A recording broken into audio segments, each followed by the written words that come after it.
Papillion Days returned this year after not happening during COVID last year. The Papillion Community Foundation's executive director took time to speak with Papillion Vision and assess this year's celebration.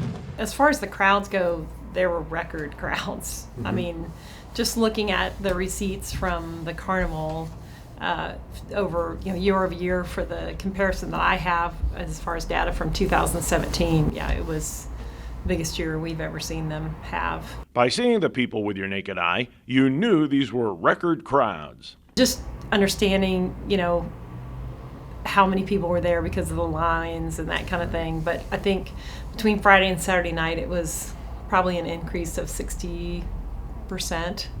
So it was, I think your assessment of people on top of people was pretty accurate. Coming off of the COVID pandemic was a major factor in crowd turnout. We were the first event that really went full bore, didn't really have a whole lot of restrictions, and the first of this kind, as far as having the carnival and that kind of thing.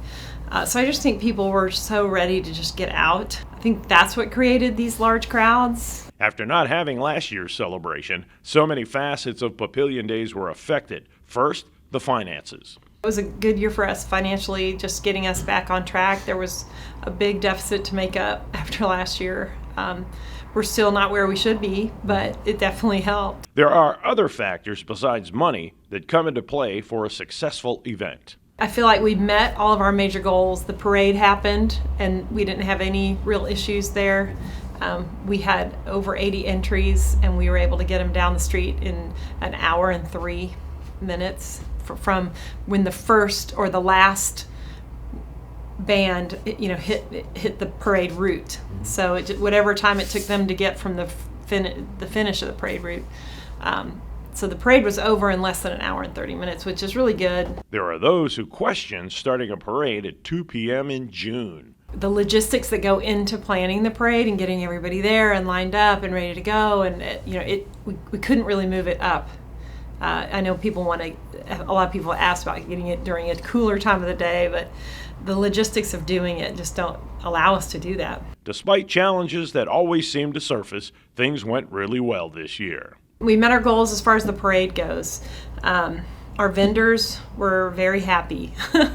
They did well. The food vendors did well. Many of our food vendors were sold out of food by Saturday night, and weren't able to come back on Sunday because they just couldn't get enough food in to kind of restock. So that was good. We wanted our vendors to have a chance to kind of rebound as well. So we met that goal. We'll hear more about Papillion Days in a future Papillion Now story. Thanks for watching. For Papillion Now, I'm Tori Pantalian.